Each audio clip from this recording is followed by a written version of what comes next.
long time ago, in the early 80s, I was a member of a filmmaking club, a cine club.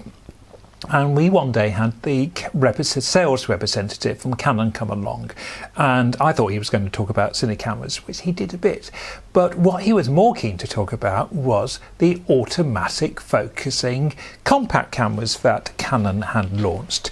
And he did a slide presentation and with two Kodak carousel projectors, and I was amazed at the high quality of these images from this automatic focusing compact camera, because those were automatic compact camera was a very new thing in 1981-82, and the first Canon was AF35, and later in 83 they bought this one out, which is a AF35 M2, and people were very impressed with them, and it wasn't long until the other manufacturers like Pentax and Nikon brought out similar cameras.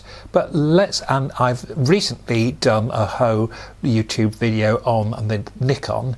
Now let's talk about the Canon AF35 M2, and this camera looks very similar to the Nikon, but it has one or two differences.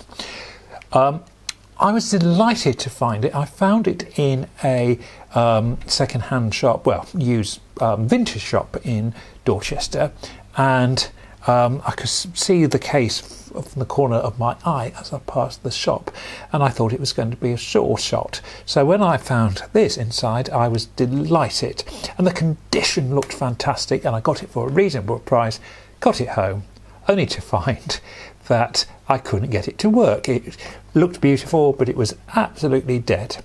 I changed the batteries and cleaned the contacts, and it came back to life. But at that point, it was only working. It was strange. It seemed to work in a funny manner in which I had to press it once for it to focus, then press it again for it to actually take. Then after a bit, it seemed to come completely back to life, and I've discovered quite a lot about this camera, and it does seem to work very well. So the original AF wasn't actually automatically threading.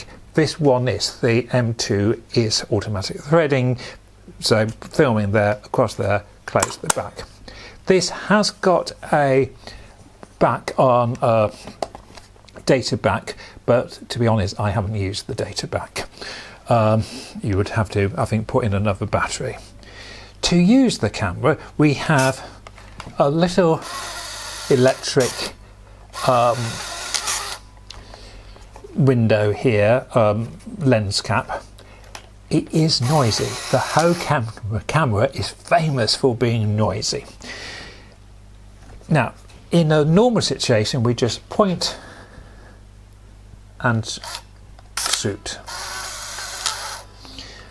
If it's struggling a little bit, it will want you to press once and then press again. Now, when you have got the choice of what they call a manual focus, I will explain how to do that in a second, although it's not a manual focus, but you can change the focus point. The focus point is in the middle of the window. You can't change that, but what you can do, let me try to explain. If you bring down the self timer into what they call pre-focus, so we can pre-focus this camera.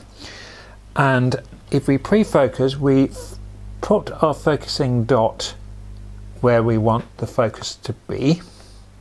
We're half pressed down and it will move, and you can hear it. Then you press again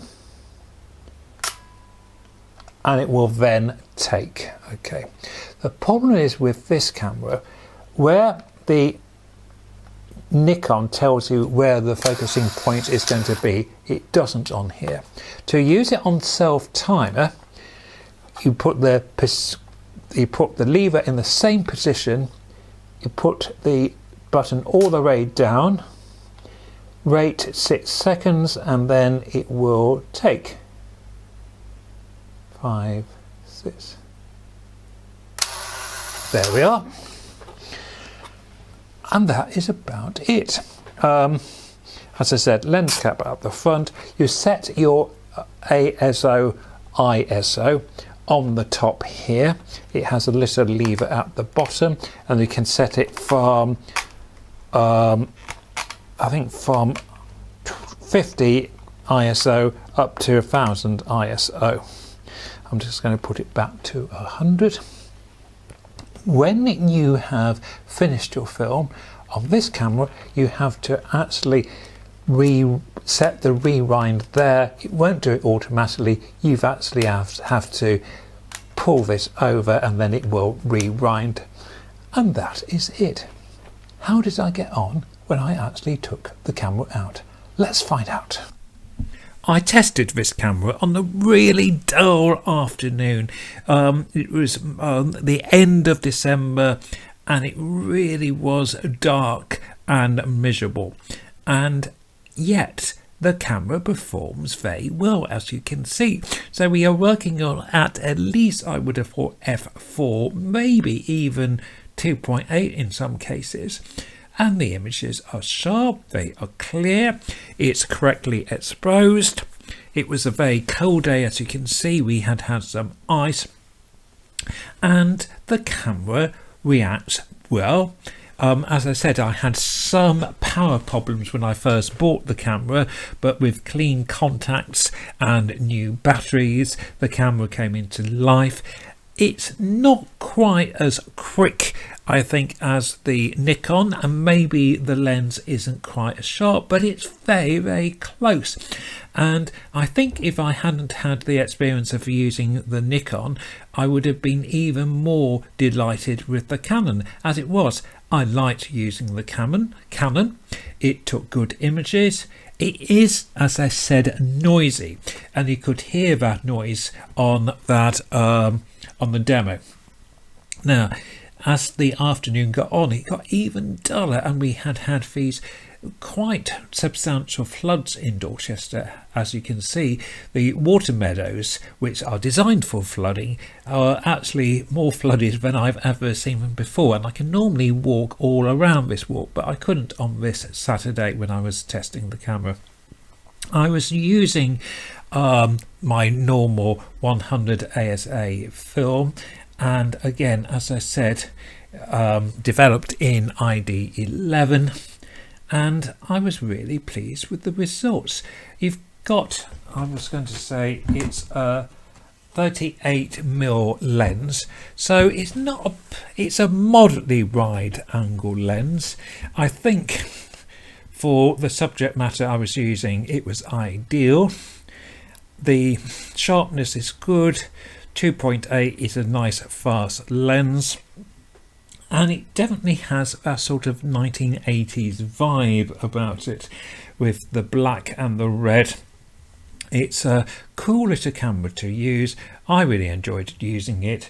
Might keep it for a bit. They are, I think, quite a lot cheaper than the Nikon AF, and I would say well worth having a go with.